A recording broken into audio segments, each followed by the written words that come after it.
We're missing a few We're people. going to try again here. Let me see if I can track them. I have to take off.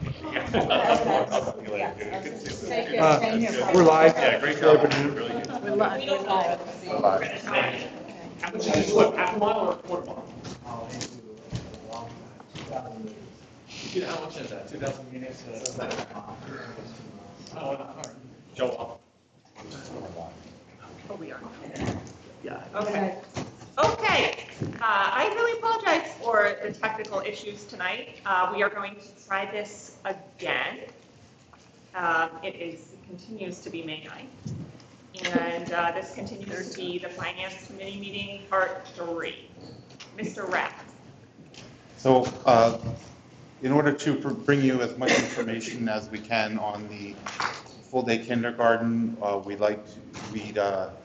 we're contracting with Hanover Research to perform a survey using budgeted funds. We did get, it's under the bid threshold, but we did get 3 quotes as part of, at the threshold that it's at. It's a professional services agreement, so we would like to use Hanover Research. We're using Hanover Research. They will provide a research-based survey of the 3 firms that we talked to. Only one other firm would do that. They're going to lead all facets of the survey from formulating the questions with our input, and they will meet our timeline. The other vendor that was going to use a research-based survey, though, was going to use a third-party vendor. So because of that, we don't want to use that vendor. And again, the amount is under the bidding threshold. So this is a survey to the community to get some information on the communities and full-day kindergarten. Okay, so they've actually started working on this project, but we want to let you know that we're doing this and again using budgeted funds. Okay. Questions, comments? I think the public might want to know, like, what if we know. Oh, hi, Ms. Khan. Just a second. The public might want to know, like, who will get the survey. That's the thing. And I think the answer is we don't know that. They will decide that. Yes, they will decide that. Ms. Khan. That actually was going to be my question in terms of previously when we talked about a community survey, we kind of thought it would be an input opportunity for any community member within Council Rock. I don't know the logistics of how that works, but then with Hanover, we have no control over the parameters of that. No, we have control over the parameters. It'll be a community-wide survey. Anybody who lives in Council Rock, we will work with Hanover to determine how it goes out there. Obviously, we have a captive audience here with our folks in Council Rock that are benefiting from the school district, but we will talk to them and get their guidance on social media, websites, and the like. Go ahead, Mr. Tate, I'm sorry. No, I didn't mean to interrupt you. Are you done? In addition to the survey, it really goes without saying that the community has plenty of opportunities to provide input at board meetings, board committee meetings, email to the board, email to the administration. We're eager to hear from the community in addition to the survey. But the survey is just a random sample survey to get something that's statistically significant. Yes, and along with, as Tony said, it's research-based, excuse me, research-based. They will analyze the information. Once we get the results, we will share it with the board, and then ultimately we're in the process of building a tab on our website for everything related to Full Day K, all the work that we have done and you have all seen over the course of many meetings, and then ultimately results from the survey will be posted there. We expect that, as Tony said, Hanover began working on this with their development team, and we expect to have results, the survey out for a minimum of over 2 weekends, like to extend 2 weeks or beyond, and then have the results in sometime early June that we can share with the board and then ultimately the community. Mr. Hidalgo and then Ms. Khan. Thank you. So I know we've had many surveys over the years. So as far as like verifying, whether surveyor is legitimate and not like that. So are we going to, usually the board would get like a draft before it went out, and we're gonna kind of have a chance to do feedback via email or something? Or are you guys just gonna do it and then what? No, as I said, we started, we engaged Hanover already. Um, um, We've been in discussion with them about, obviously, research-based questions. This is their wheelhouse, this is all they do. So ideally, in terms of progression, we would like to be able to get this approved at next week's board meeting, and between now and next week, or now and that approval, get to you the the survey that you will see that will be sent to the community. Thank you, that's my question. Thanks, good. I guess now hearing from Mr. Tate, just re-clarifying. So for the survey, is it a random sample size, or it will be available to any Council Rock community Any resident? Council Rock community resident. Okay, okay. And then there's obviously a process kind of dealing with what Mr. Hidalgo said, there's verification that I'm sure they have a system in place since this is what they do and it's their wheelhouse. Some verification process. Yes, and I would have to leave that up to Hanover to answer Okay. completely in terms of how they do that. And you'll get all that information to us. Yes. Perfect, thank you. Ms. Pally? So this is a market research firm, right? So they have to do a proper market research survey according to whatever the market research science behind. And although we may be tempted to go in and change things, I think we're probably better off leaving them alone, because you give them your objective, right? We should not tamper with like the populations or the sample sizes or the questions. I mean, we should do it properly.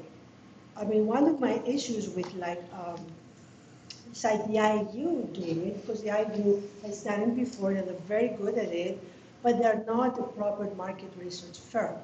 So, I mean, if you go to school, you study marketing, there's a whole science behind it. So I would trust more the results of a proper company, and we do not, and at least we tamper with all the specifics. I think we're better off we are to see the, like, very, very objective results. I would just caution in like not us getting too much involved with their job. We're following their lead. It's science, it's research-based. We gave them our topic. We shared information with them from other surveys that we have collected. They will use their design team, I believe is what it was called, to design the questions and then push it out to the community. I know when we've worked with some other research-based companies, they would advise the length of time, after the questions were designed, they would discuss with us the length of time, how to make it available to the community, and they would analyze the results and also give us the opportunity to do that too. So we're following that same format. That's the primary reason we're recommending Hanover is because it is research-based, and they'll be able to design the questions and guide us through that process to get it out to the people we're intending to get it out to, and then look at the data and break that apart and analyze it for us. Ms. Horner?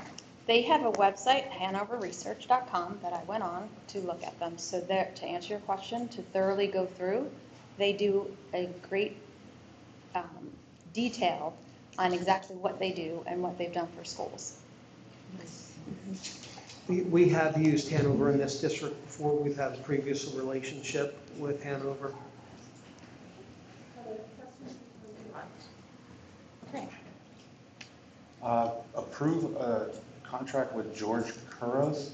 He's an author, educator, and speaker on innovative teaching, learning, and leadership. This is for a professional development on best practices for teachers. He will speak at a staff in-service day on February 14th, 2025, and the district is currently collaborating with him on the district planning team on the subject matter of this presentation. The cost will be $17,000, but it is for the benefit of the teachers in the district. And the cost is all inclusive of you know, his airfare and to come in here. This is for the entire, for everybody, or, yeah. Randy? Yeah, I don't really know anything about Mr. Goros there, or how did this come about with him, or, you know, I'm not used to us paying speakers or arranging of speaking fees or whatever, but like, who recommended him, what do we know about him, that kind of thing? So administratively, we're recommending him. We have had historically a day in Council Rock called Deep Smarts Day, where it was a professional development day. We had discussed bringing Mr. Kuros on for the February 14th Deep Smarts Day. And so he's a best-selling author. Many of our teachers and administrators have seen him in other districts and at workshops. He has written a book called Innovator's Mindset.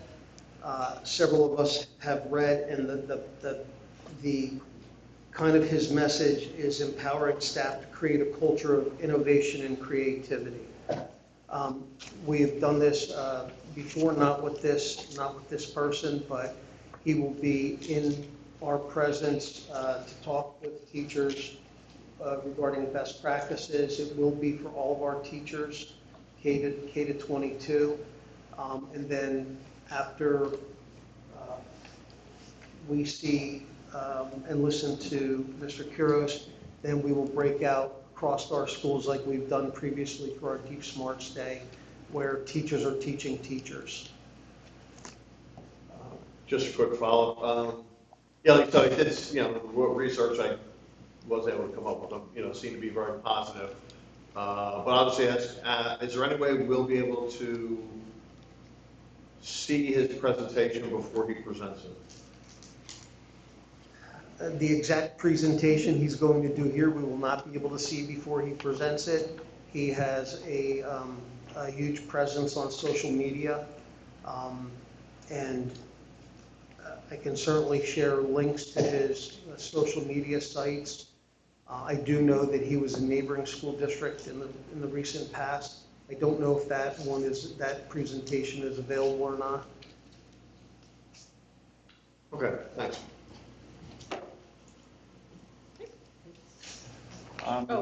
Sorry, Mr. Hidalgo. So, I mean, $17,000 for a speaker fee, I don't know if that's customary that you guys usually pay.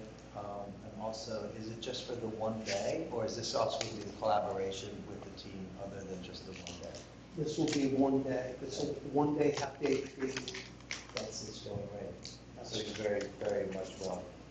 And it's your recommendations. We believe that based on what he talked about in terms of best practices and innovating kids and innovating teachers, it fits in with our Deep Smarts Day. Okay. 100% behind it. Mr. Rex. Next, I want to talk about the Food Service Management Company. This is a long process, so I want to go through the process a little bit with you first and why we did this year. So the way it works is our contract with our Food Service Management Company, which is currently Chartwell's, is an annual contract that has to be renewed every year, and we ask you to approve that contract. Every 5 years, we are mandated by the Department of Education to go out to RFP for this service. The Department of Education gives us very specific rules on how this is to be done, and actually on how our RFP is to be set up. So it begins in January. The first thing that we did was we established a Food Service Management Company Selection Committee. And it was made up of various district stakeholders, administrators, teachers, and parents. Students were involved in the process as well. So the first thing we did was we created a request for proposals.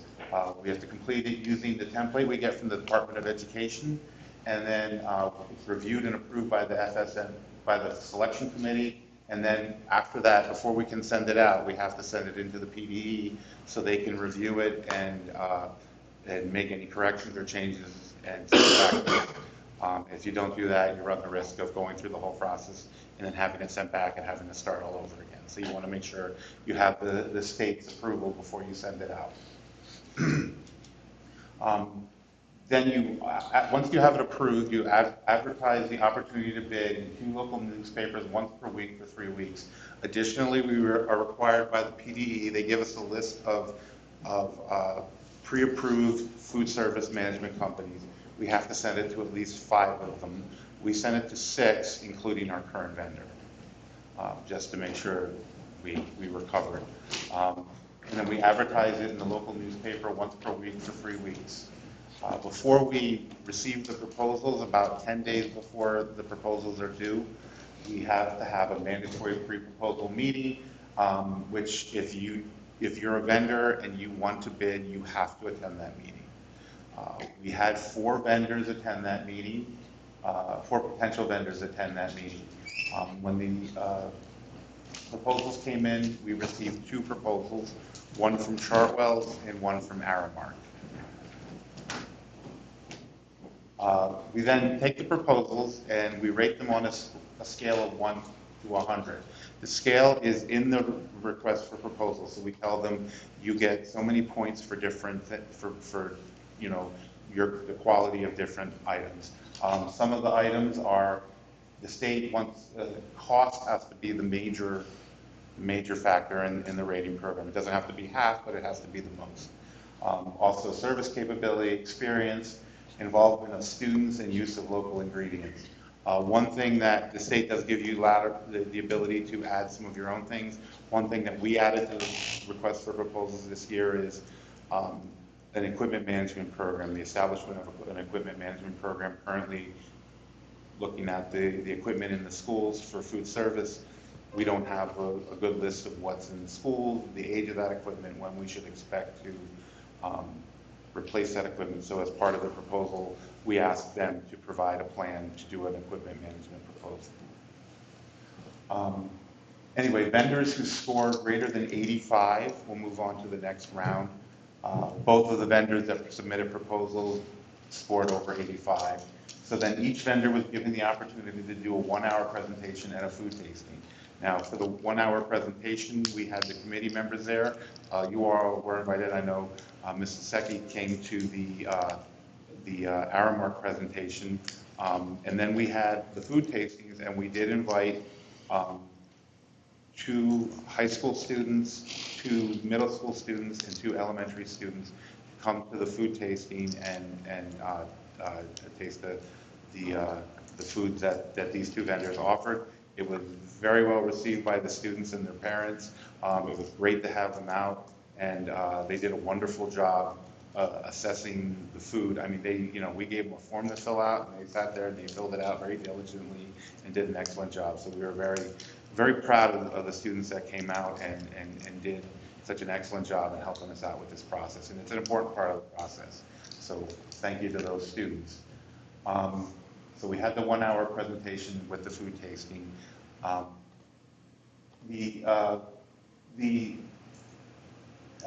After the presentation, the food tasting make a recommendation. So financially, there's two things that are part of the financial assessment of each vendor.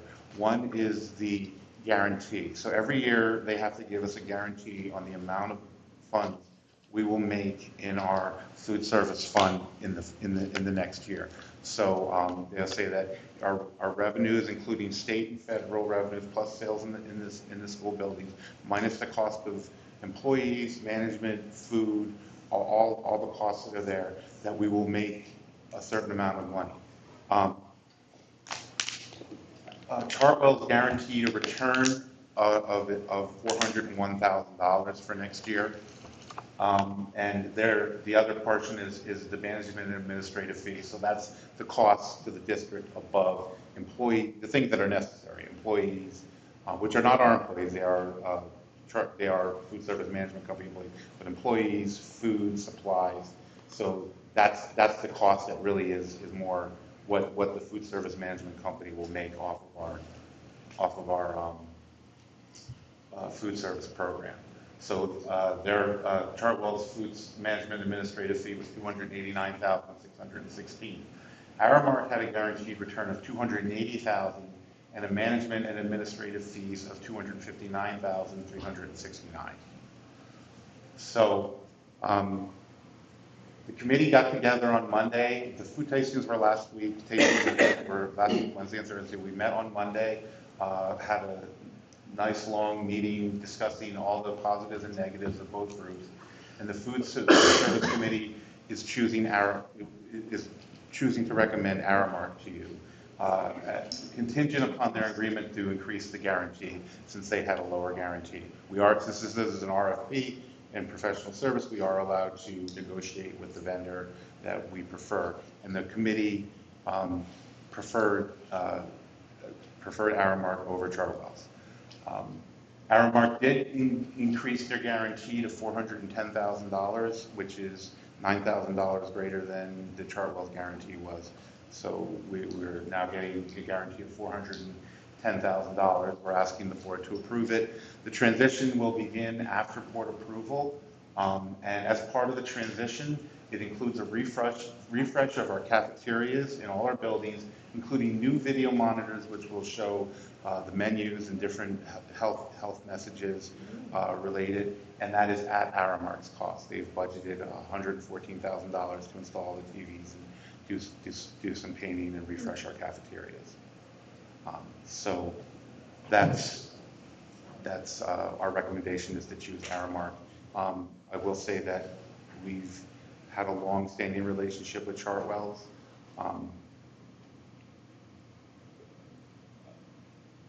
They've been a good partner for the district, but the committee, we wanted this process to be as pure as possible. We had a committee that we felt was made up of a good selection of involved stakeholders, and the committee came to the decision to recommend Aramark. Right. Thank you. Yes. Do they anticipate a significant increase in volume? They do, yeah. They plan to work to increase the participation of students in the schools, in both the program schools, middle schools, and elementary schools, and the non-program schools in the high schools. Great, thank you. Okay, Mr. Hidalgo. Thank you. How was the food better? Very Food was important.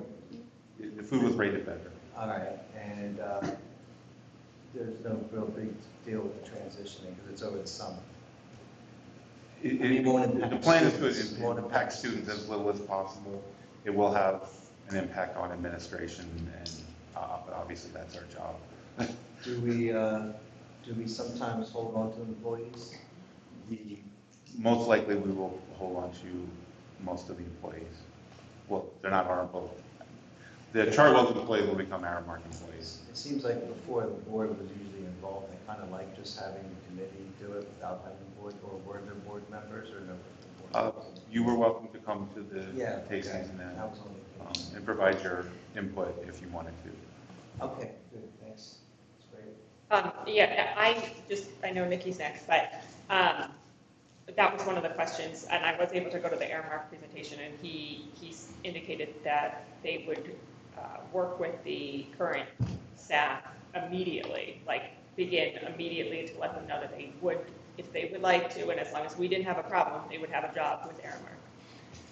Nikki? That was actually going to be my question. Was it similar to transportation? We changed bus companies that a lot of the employees that wish to stay or choose to stay. So that we covered it. Thank you. So if I could just weigh in for a minute, I want to echo Tony's thanks to Chartwell's. They are deeply rooted in Council Rock, and I think there are a couple things to point out. One, outside of the long-standing relationship we've had with Chartwell's, they have taken on members of our special needs community as in employees. Aramark is committed to the same. We have already met with folks in our Achieve program. So that's number one. And number two, as part of the transition, we will be working closely with both companies, as one is going out, one is coming in. And we will likely be providing space for them to provide opportunities for Aramark to meet with current Chartwell's employees and transition them over. It's not unlike what we did with Durham. We actually set up the boardroom for Durham to come in and meet with and do the screening and the clearances. We'll do that with Chartwell's and with Aramark as well. And it was really pleasing to hear when Tony and I met with Chartwell's that they have transitioned with Aramark before on either side of the table, and they committed to doing that and are accustomed to doing that. Okay. One more Yeah. tiny comment. Chartwell has been a really generous supporter of the district, and that we appreciate. Thank you. All right, Ms. Horner, your question was answered. Yeah, my questions were pretty much answered. Okay. So thank you, especially the chief. I wanted to make sure of the Chartwells, because they have been such a great support partner with our Achieve program. So I wanted to make sure that we were able to continue that. Yeah, thank you. Okay, Sarah. Next is to accept a donation from the Giant Food Companies. They're donating $10,632 to our food service program. It's from their Feeding School Kids Roundup at the Register program, and we will use the funds to support the CRSD food service program. Great. Questions about accepting a donation? Anybody? No. Straightforward.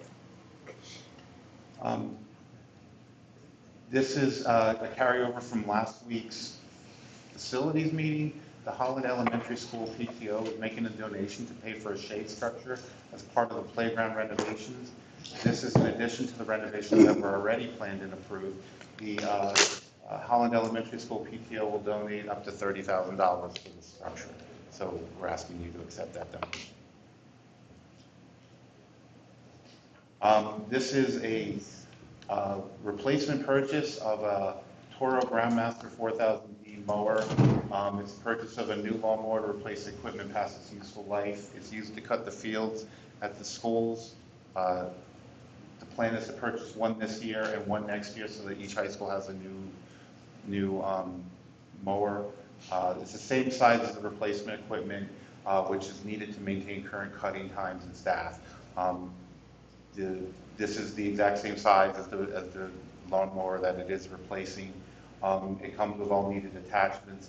The purchase price is $87,340.82, and it's to be purchased through CoStars.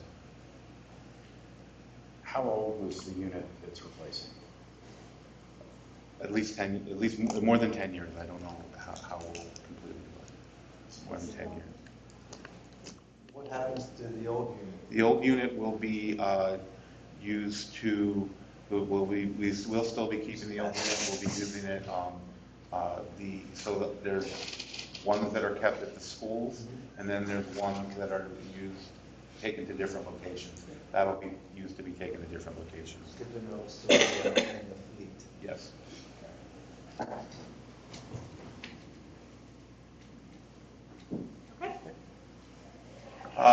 Now this is where I'm probably have some. So this is an IT item, InfoBlox hardware, computer system threat defense hardware from 7/1/24 to 6/30/25, $107,283 per year. That's for. Yes. Yeah. Okay. That's correct. Right. Any questions? You want to tell us anything else, or you can't? No, I'm happy to talk about it. I'm trying to explain it without using acronyms, would mean nothing to you guys. It provides some of the infrastructure that we need to run a computing environment this size. In addition to that, it provides some additional security features to help protect the students and the staff when they're accessing resources on the internet. Is this something we currently have? Yes. That was my question. Is this replacing something, or this is just basically a renewal from? It's a renewal for the piece of equipment. We're upgrading some of the pieces, the components as well, because they've been before. Thank you. Okay, that's a wrap. Approved Barracuda computer security. This is our virtual message archiver license. The term is 5/19/24, 5/18/25, and it's $19,160 per year. It We've had this before, and the price is about the same as we paid last year. This is our email archiving system. It's housed locally, and we email archives for 3 years. We keep email archives. We archive. We archive email. We archive, what did I say? Yeah. Correct. We archive emails for 3 years. Thank you. Okay. Approved Gopher license. This is software for students working with Google Workspace and Chromebooks. License is 41724 to 41825. The license allows between 5,000 and 20,000 users. It's $2,700 per year. We use this to manage the Chromebooks that the students use and the staff use. Approved Technology Pool Council Legal Service Agreement. So it's a technology pool through the Bucks County Intermediate Unit, provides counsel on legal issues related to technology and other matters. Term is for 24-25 school year, and it is $800 per year.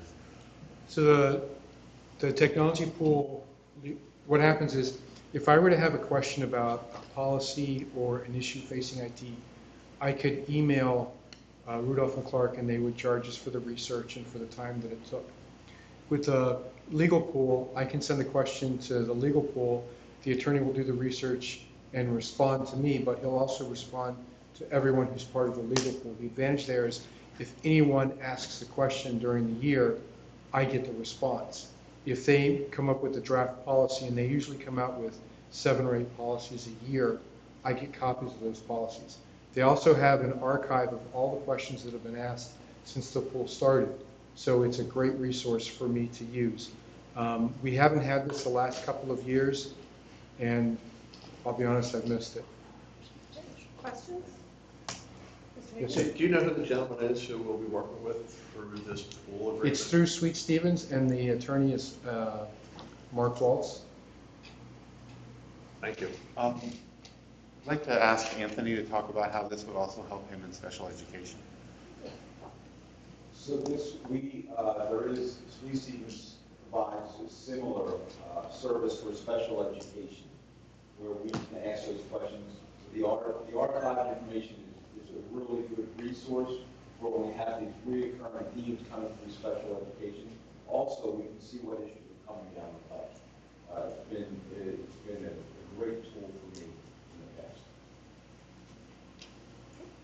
So the $800 per year covers both IT and special services? No, the 800 just covers the IT. Do we have to approve that separately for special? Yes. Yes. I mean, it sounds pretty minimal for what we get. I think so. And Mark is, in addition to this, he also provides, I believe, 8 hours where we can have him come in and do workshops. We've done that in the past for the administrators.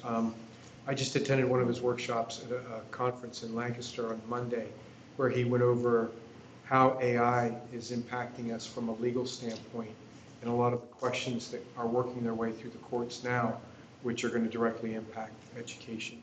So it's a great resource, I think. I'm a big fan, in case you couldn't figure that out.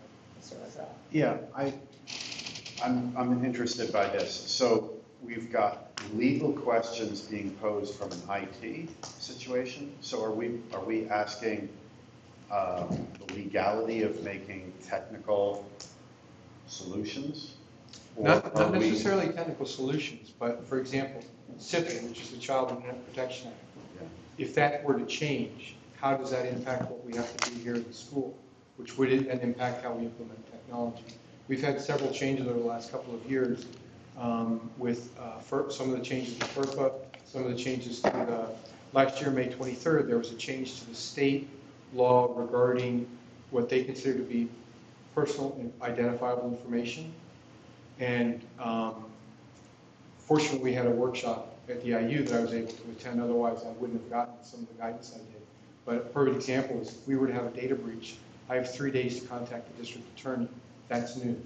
And I wouldn't necessarily have known that if Mark had done that presentation for us at the IU. Okay. So when there's a change that that might be coming down or that might have occurred, like you indicated, what sort of notice is provided to either the board, the administration, or the community that it may or may not impact? So what happened in that particular instance, we actually had to modify our policy for our data breach policy, which we did last year. We made a modification, we went through the policy committee, we went through the process and published the changes. And that's usually what will happen is, if the change is required, change the policy, goes to the policy committee, well, it's reviewed by cabinet first, and then it goes to the policy committee, you guys are notified of it. You agree with it or you don't agree with it, and if we make the change, then it's publicly available. Yes, so I remember some of those. To be clear, this isn't questions on all of the policies, or are all of the policies included in this? No, this is just generally for the ones that involve technology or information or some kind of thing that would cover that. Okay, thank you. We just actually did this, Bob and I did MBIT last week, and we did both of our research on it. And we also have Dr. Lentz, who is the superintendent of New Hope, who uses this, and he spoke very highly. Thank you.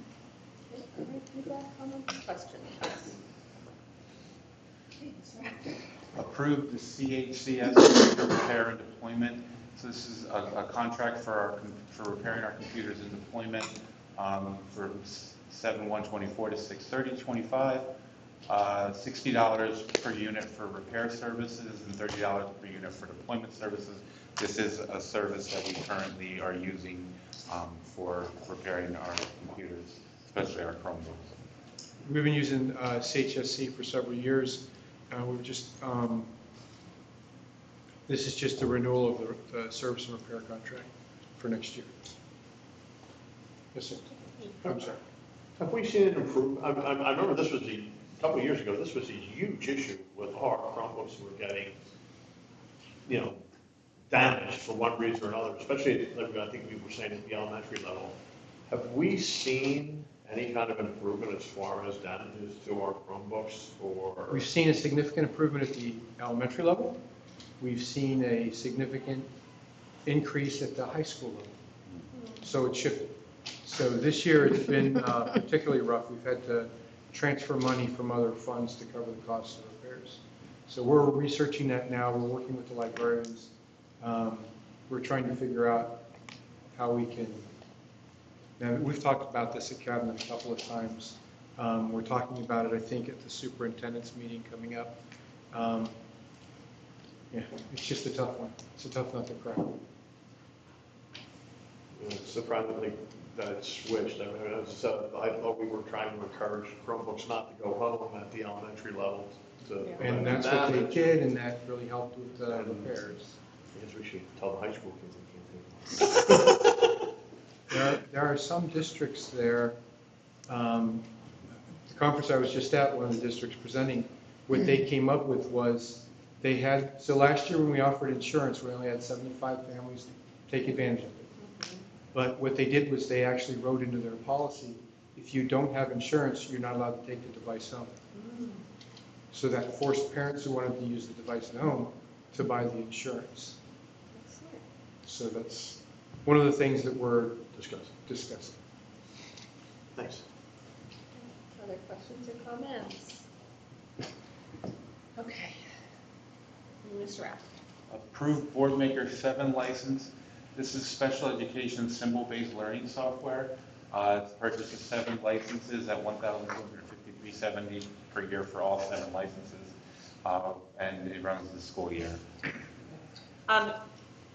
Linda and I asked, as Finance Committee co-chairs, for Mr. Devlin to join us tonight so that he would be able to speak to some of these. Mr. Devlin, if you don't mind, we had to switch because of our technical issues to this speaker in the middle. So either come on over to speak into it, or really speak loudly, or both, please, and just tell us a little bit about it.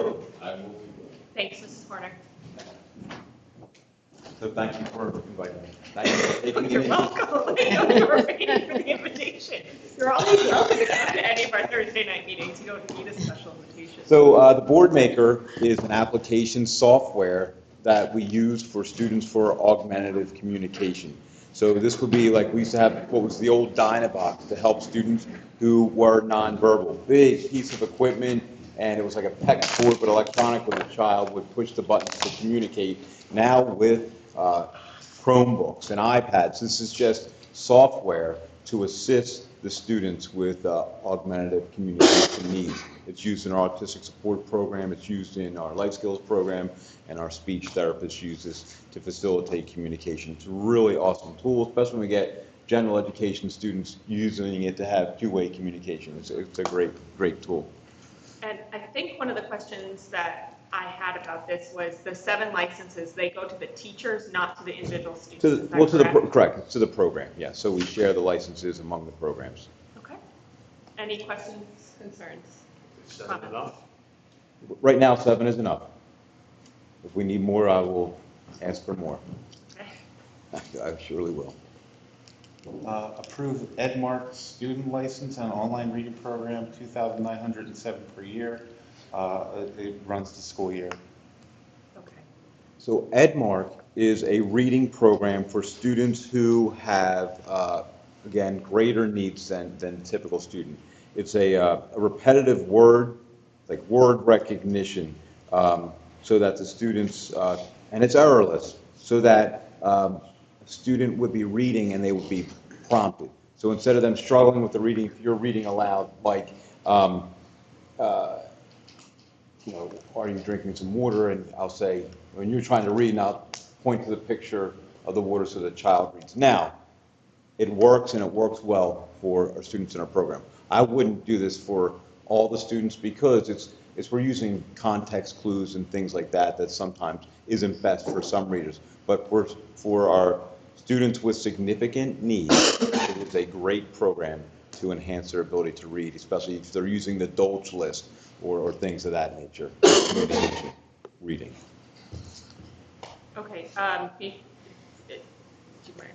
I wanted, so we've switched over to like the science of reading, but it sounds like this is kind of going backwards, and I just want to like I was going to say something, and I was waiting for you. Yeah, right. Well, I don't want to just steal want to your make thunder. sure you have the opportunity to Sure. explain that to families Sure. who might be So curious. some students with grapheme issues or phonemic awareness, or students who are really struggling with symbol sound relationship, maybe nonverbal kids who are using Boardmaker.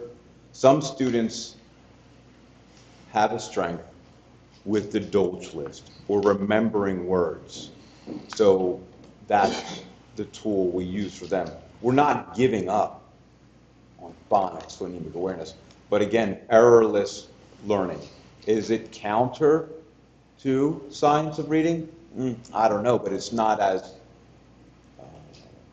strict in science of reading. So when I was teaching the life skills class, it was at a high school level. I had students where I was able, and they picked up phonics really well, but I had students who were unable to pick up the phonics and decode. I still worked on decoding with manipulatives and so forth, but I had to make sure they were ready for the world outside, so they had to have the sight words so they could understand and get through the world outside of school.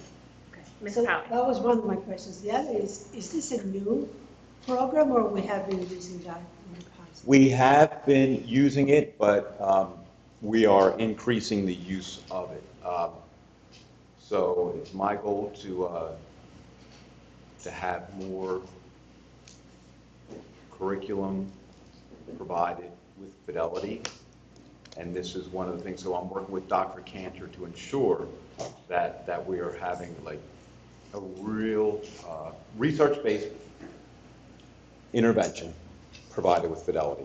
So it has been used, but we are increasing the use of it to make sure that the students have it, every student has it. So you're working with Dr. Cantor, I'm sorry, he's the supervisor of our autistic support program. And are there other similar programs? Yeah, there's- You chose this one, or we just offer a variety of different things? We offer there are different programs. One program doesn't fit all. So we look to see what we can use that help our students. So we may use this as a supplemental program, or we may supplement it with something else. Like a couple lines down, you'll see the News to You, Learning A to Z was a whole series of RAS kids, which pretty much does the same thing. It essentializes the standards in more of a supplemental way, so it's easier for the students to pick up that information. But it's still standards-based, but it's essentialized. So that's a different type of reading program. So depending on the student needs and the groups of students that we have in our classroom, we have a lot of supplemental materials. And that's the answer. So do you think that we are increasing the choices? We are increasing We are- the choices. I'm going to tell you, we are increasing the choices. We are increasing the choices. That's excellent, thank you. You're welcome. Ms. Khan? With the increase of these programs, which is great for our students, is there any increase or additional support for teachers to use or workshops where they can learn to use the programs with Fidelity? Yeah, so what we're trying to do is more professional development with our teachers, trying to have more of the outside vendors come in from the program so that we have firsthand knowledge of how to. Yeah. I do know, and I did put Dr. Cantor on the spot again, because I've been to some of his meetings. So when he has his morning meetings with the teachers in the autistic support program, he's really driving it. He's an instructional curriculum leader, so he's making sure that they're using the programs and using the programs with fidelity. Right. And we are definitely going to increase that. Thank you. You're welcome. Okay, Mr. Fidalgo. I actually wanted to go back and probably wait till the end. I wanted to talk about the computers again. Oh. I went fast and I missed it. Okay. So we can go at the end if it Yeah, makes sense. let's, Mr. Devlin has a number of. Yep. Finish. Okay. We did Ed Mark. Now the next one is Ed Mentum. So I hate to say that Ed Mentum is really a general education program that we use for Study Island. I'm sure many of you have heard with Study Island, which is just an interventional tool online to help students. In the old days, it was to help students with the PSSAs, but that's really not core to special education that you've heard of it. So I can't really give you much more information than that. I can tell you about IXL, though, which is the next one, unless you guys have questions about it. Well, August of 24 to August of 25, $512 per year. Approved IXL program, learning software, 71024 to 71025, $10,627 per year. So the So the IXL program is really a program that most of our learning support teachers use throughout the district. Maybe some life skills, some IELTS, but really it's the learning support. And it is a supplemental, computer-based, individualized, independent program. And that it's like the old-fashioned worksheet, but now it's not a worksheet. Everything's online. So this is a bunch of exercises or examples that students can work through, and the teachers can drill down to specific series or what have you. So it has the 4 core math, reading, science, and social studies. So if a child has issues with geography, they can go into their IXL lesson and they can be, drilled on geography. If they have issues with math and carrying or borrowing or subtracting with the 0 in the 10th place, a teacher can really drill in for those practice skills. Is this Gen Ed, or does everybody use this? Or this is, I can only speak to, I know we're using this in special education. For parents at home, it's not a bad general education tool. Mr. Fidalgo? So, yeah, it's really for people with IEPs. You can request it through the group, or some teachers just use it. I know some school districts use it, like Ms. Crawford's school district where her children go. It's school district wide. My niece has it out in, I guess it's Shippensburg. And a lot of kids, when I asked their reviews of it, the part that gets most kids is it's basically when you get it right, you keep going. But if you get one wrong when you're in the 80s and the 90%, it kicks you back to 78. And that really frustrates the heck out of some kids because of that part. But to me, I think it's one of the most powerful, simplified tools. We talk about just teaching kids the actual like arithmetic, or even learning the English parts of grammar or literacy, or even the history, facts, history. It's really good. And I have to say, Khan Academy is also something that's free that has a really great assessment tool. But the thing about IXL is it might be something to pilot, to open up, I think, because if you don't use it, then it's worthless. But if you're going to use it, I think that, like if my kid was struggling with, what was it, like simplifying some kind of expressions, and like, oh, that's exactly what we're learning. And literally, before you even start, you click on the button, and it just gives you the most simplified way of explaining how to solve a math problem, and then you get to work, and you get going. And if you get it wrong, it shows you why you got it wrong. And I think the part that kids have to get over is that when it kicks you back. So it's nice to, it's just something that I wish, I would do it instead of playing video games. I would just sit on IXL all day, especially when they start getting into higher grade level stuff. I'll go back and redo algebra and geometry. I don't think they have calculus. I think it stops at 8th grade, or maybe it goes to 12th. I don't know.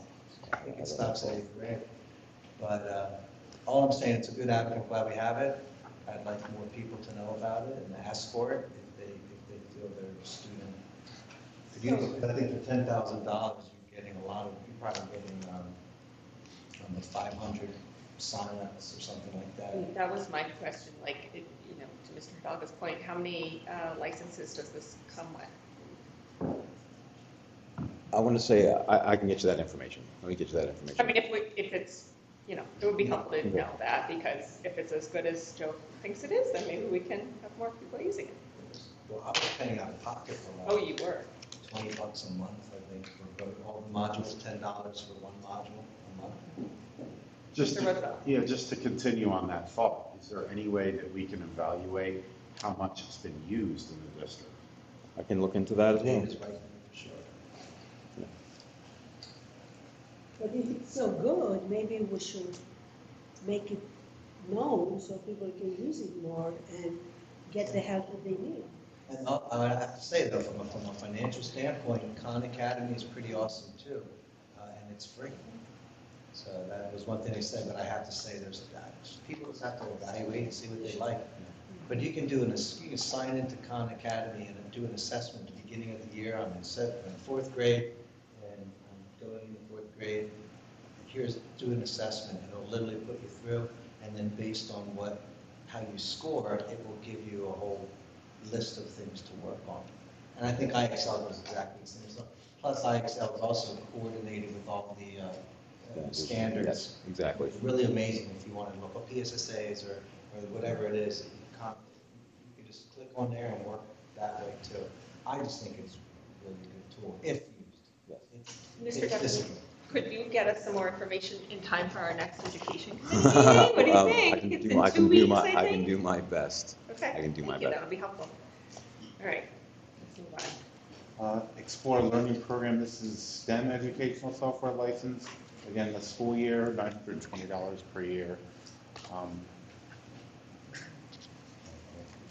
So this is outside of the realm of special education. This is a STEM tool. It works on this Reflex, working for Reflex, Gizmo Science for us. It's all based on STEM activities on the student's device. That's all the information I have on that. The only thing I can add to it, consider that STEAM and STEM are not just relegated to STEAM and STEM. So if the teacher's using a math lesson, a reading lesson, any curricular area, this is a great tool where they can plug in kids who have already accomplished the goal of the lesson, maybe just need some remediation. So it's just in the teacher's toolkit. It's good to have, especially for kids that are drawn to STEM. It gives you 4 options and you can pick from where to put the student. So basically what it is, it's a toolkit for teachers. Who is it available to? Do all Elementary? Yes. All elementary teachers have access to it? Yes, we think. Okay. Okay. I don't see any hands, so. Approved News to You program, special education software license, school year term, $11,514.79 per year. So this was at the program that, again, this comes with the next one, is Learning A to Z. They are, oh gosh, sister programs, I would be the term. Also in that bundle is RAS Kids, and this is for our students. It's a standards-based, essentialized curriculum that runs the gamut of the 4 core. The News to You uses, so our students who would say be in high school or in the Achieve program, real-world scenarios. They use, the news, or they do things like that, so the students have high-interest material, so they're more enticed to read or more motivated to read. Ms. Khan? Just a quick question, Mr. Devlin. In terms of some of these programs, they're new and they've been in education for a while. They've probably been updated. Are any of these programs teachers that went out individually out of their own pocket to subscribe to that now they wouldn't have to because the district has a subscription? Because, that happens often. I mean, I do not know the answer to that. I don't know if it's just communicated across, like all the teachers that are able to use these programs know about it, because sometimes you go and buy a teacher subscription to IXL, not knowing that your kids and your in class need it. If you roll back the clock to COVID, when I was a teacher, suddenly, boy, how am I going to reach these kids? How am I going to, it was just mayhem. Right. So a lot of educational software companies, a lot. Everybody was pitching in and they were free. Because they knew that if they got you to try it, I did that. Right. So I did it. I had at least 30 different things to choose from. The kids loved it. Correct. And I got to experiment with it. Yes, there were a few that I kept, that I liked, that I kept after COVID, after we were back face to face. And I did pay out of Right. my pocket for them because the charges were incidental, $30 a year for one, to get to add one classroom in there. So the answer to that question is yes, but the genesis of some of these is that Right. we needed resources during COVID. I guess just that it's, all the staff members that are able, or teachers that are able to support teachers that are able to use it, they all know about it, right? Or are trained in it and have, because it's a lot, you forget, and then all of a sudden you realize, oh, that's right, there's that program, and they don't have to worry about it. Again, it goes in their toolbox. I will, yes. But I think if you combine Ms. Khan's question with Mr. Roosevelt's, it's something we're looking at administratively, like what's the usage like, and are people buying it, or is the district providing it? We actually just ran usage reports on, I can't even begin to guess how many programs, because we want to find consistency across schools, across disciplines.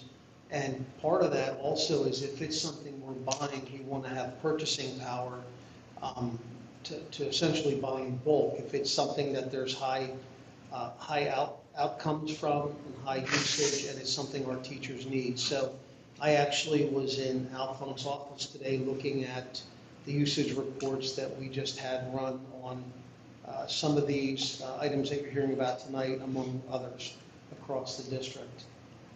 That's something also that Linda and Andy and Tony and I talked about in the pre-meeting is like we're approving all these licenses, but it would be nice to have it kind of in one spot and say like we had this last year, this is the usage, this is how many schools are using it, and then that could be something that the teachers could also reference.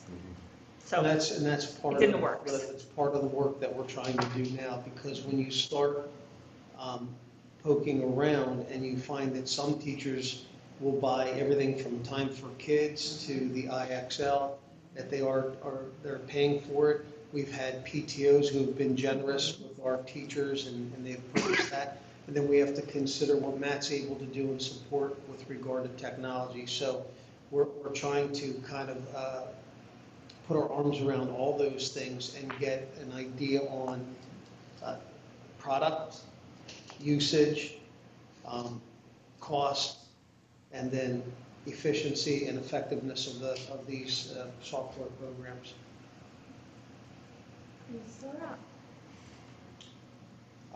Learning A to Z program, another software license 7/31/24 to 8/10/25. Total cost $4,308.36. What do we need to know about? Well, that's just, I mean, yeah. Okay. But this, Read 180 program, reading software license, 24-25 school year, $18,610. so the Read 180 program is a reading intervention program. Here in Council Rock, we use that in both general education and special education. And this is a true program. If we were to look on the What Works Clearinghouse, this is a program. It shows that students, special education students, make gains within a year when it's offered with Fidelity. So I just want the team to know is that I do believe in this program, and I have increased the professional development in this program, because when it's done, and when it's done with Fidelity, we can change the course for the better for many students. And this is one of the programs I really believe in. That's not to say that's the only program, but I've really seen tremendous progress and success with the Read 180 program when done with Fidelity. Questions about Read 180? Okay, before, I know Mr. Hidalgo wants to go back, but before we do that, the board, I think as a whole, has gotten a lot of feedback from families about trouble with literacy. And so when I looked at this before, at our pre-meeting, I thought, oh, I wonder if these are going to be some of the issues or the ideas that have come from families that are either have kids that are dyslexic or struggling with literacy. And I wanted to give you the opportunity to kind of discuss that a little bit. All right, great. Well, thank you. Good question. Other than the Read 180, most of these other programs will not be suitable or normed, I suppose, for students who have specific learning disability in reading, including dyslexia. If we look at our population in special education, about 60% are students with a specific learning disability. Most of these programs are for those students who are not with a specific learning disability. Again, one size does not fit all. So there are different programs. I know that a lot of people have written the board and said, the gold standard is Wilson, the gold standard is this, the gold standard is that. I can tell you that just upstairs, I've probably every week since September, I've sat with different reading specialists, reading tutors, and they, one week with the Take Flight people will tell me how bad Wilson is and how that's not the program, but this program is. The next week's with Wilson people saying the same exact thing. So again, I believe in offering interventions with Fidelity that are, peer reviewed, and that's what's going to work. And I believe that one size doesn't fit all, and that we need to get the students the interventions that they need. So on this list are not any of those programs. I want to say maybe last time there were probably 2 vendors that I'm using to provide for some students who need more interventions that we have the ability to provide right now. I did send out to the special education staff, K through 12, and general education teachers in the elementary level to solicit some volunteers who would be interested in some certificated reading programs. So I have collected some names, and with that, now I will go and see how I can best meet the needs of the students given these volunteers. Again, it's not going to be one size fits all, but I can just want to share with you, with the board, as you listen to your constituents, there is not one reading program. There's a reading method, the old Gillingham reading method, which was developed or found in about the 1930s. This is multimodality, systematic, prescriptive, diagnostic, and so forth. And any program really that uses that would be suitable for a child. And I can go on and on for hours, but I do not want to waste your time with that tonight. But I can assure you that I am looking into it, and I do want to meet the needs as best I can here, so that our students here at Council Rock have every opportunity.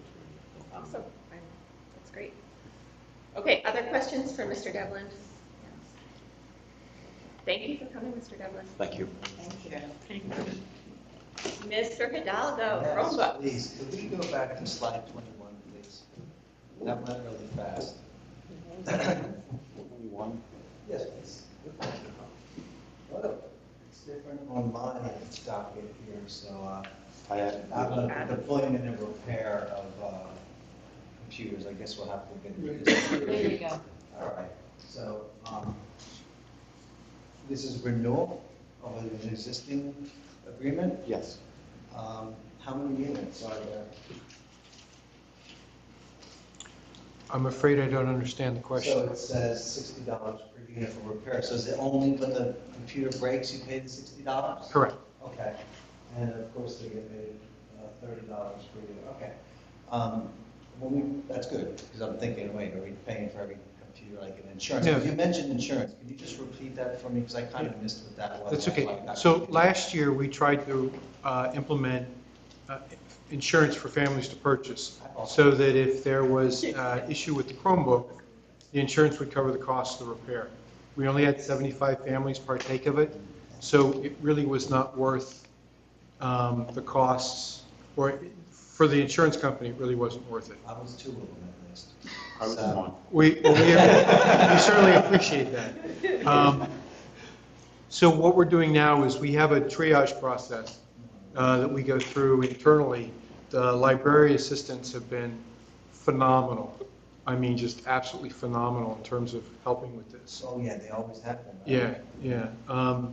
I would say the most interesting repair we faced was at the beginning of the school year when we opened a Chromebook and it had a sandwich in it from last year. Yeah, So, smushed. That's in the last keyboard, day of school. that was fun. But, yeah, so what we do is we have a whole series of instructions that we go through before we determine that the Chromebook can't be repaired locally, and then we send it to CHSC. They actually pick them up once a week, and we have about a week turnaround time on most of them. No, that sounds great. I mean, for $60 repairing a unit, I mean, that's just for the service, but. That's for the service, right. But when we bought these computers, I remember balking at the prices that we paid for Chromebooks, and I know that we paid extra money to have like 3 years guaranteed parts. They come with a like that. 3-year, yes. Right, so, and then when we turn them in, are we gonna get something back for these hunks of junk, paperweight, nothing? So, yeah, I just think like, and we're using consortiums when we're trying out with all different consortiums to buy computers. Or can we? We're pretty thorough when we look through to see, we try to get the best possible price. So we do check all of the purchasing authorities that you guys approve every year. We'll check PEPM, CoStars, and there's a couple that we added this year that we haven't tried. We haven't gone out to bid for equipment yet because we're not sure we need to. Well, I just feel like when it comes to books, services, construction, computers, public entities paying more money than private entities by. Well, we go out to bid, and when we purchase the units, we purchase business class. There are two classes. There's consumer class. You can go to Best Buy and buy a Chromebook, and it's cheaper than I pay for a Chromebook. But I'm paying for business class. Business class guarantees that the parts inside that unit are available for at least 36 to 48 months. Whereas when you buy a unit from Best Buy, the parts are only guaranteed for 60 to 90 days, which means that if you have a controller go bad and you have to replace it, it may not be the same controller as what you have in the unit. That can cause software conflicts for us. So we have to go with the business No, that class. makes sense, but you know, for me, it's like if we're paying 30 or 40% more for business class, and if I just bought 30% more units, I would replace the unit, you know, get the one without the business class, have those extra units, but they do go outdated, they do get outdated sitting on the shelf. So, Very quickly. but there is a very fine balance there, where I wonder if anybody, other school districts do it differently than just getting. It's pretty much easy. It's the way to go. It's like you drive life. Well, we actually communicate quite a bit, the other districts, and we all pretty much do things the same way. Okay. With the exception of the insurance. That's fine. It's just thought, you know, something that I struggle with. Understood. Public spending. I agree. Thanks. Appreciate it. Any other board questions or comments? Okay, public comment. Oh, I'm sorry, you're not done? I thought we were done. Well, I did not, so I apologize, I did not insert a slide regarding upcoming items, but I do want to talk about upcoming items because next month is a big month. We still have another budget meeting on Monday, and a budget forum later on. So next month, obviously, is budget. To approve the final budget, we're asking you to approve the preliminary budget next week. We have to, we're going to ask to approve the tax rebate program, the next year's homestead program, and there are, additionally, there are a lot of other licenses to be approved next month. Okay. Mr. Higgins? And the MBID budget. Are we due a visit from Mr. Carpet, or from? Carpet? No. Kevin? Kevin, yes, we had asked him to come this month. He had a conflict. He will be coming next month. Yeah, In I'm just addition curious, to I've all seen him the- in a while, you know, I miss his. Yeah, no, you're absolutely right. We did ask him to come, and he got back to us that he didn't have enough, he had a conflict for tonight. So he is scheduled for next month. Mr. Roosevelt?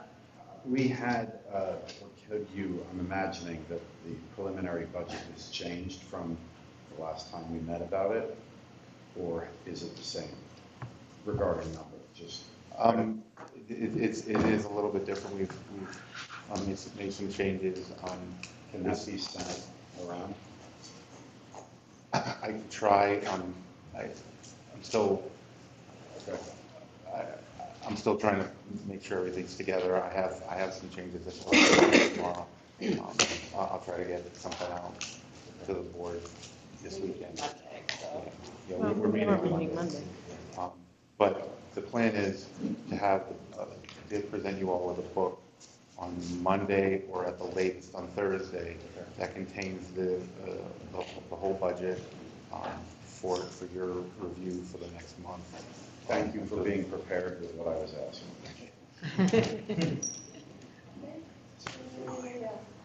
Okay, do we have any public comment? I mean, I'll just say something off the top of that. Can you just state your name and township, please? Jennifer McCurcher, I'm from North Hampton Township. I'll just say something off the top about full day kindergarten. So, I have some of the information on the reading reports, you know, like the district-wide charts that they did, versus beginning of the year, middle of the year. And I think, you know, as I look at these, and I'm not an educator, don't know much about these things, but just looking at them, I think the thing that strikes me is, like, when they did the beginning of the year testing for the district for grade 1, at the beginning of the year, 52% were reading below benchmark. And when they retested middle of the year, it went to 35% were at below benchmark. I think that speaks to the effect that a full day provides to those kids, that there was such a big difference in where, you know, kids that were from the beginning to then. When we look at the kindergarten numbers, there's like a 2% change because they're only in school for 2 hours. There's just not enough time for them to have a marked improvement in their reading literacy. So I definitely think that full day kindergarten is, and I don't have any children at that, but I think it's something that we are beyond due to have. Thank you. Yeah. Thank you. Thank you. Okay, and Mr. Drago stepped down, but I want to, before we adjourn, to make note to Giant and to the PTO for Holland Elementary School, thank you for your donations. Agreed. And then, that's it, meeting adjourned. Thank you.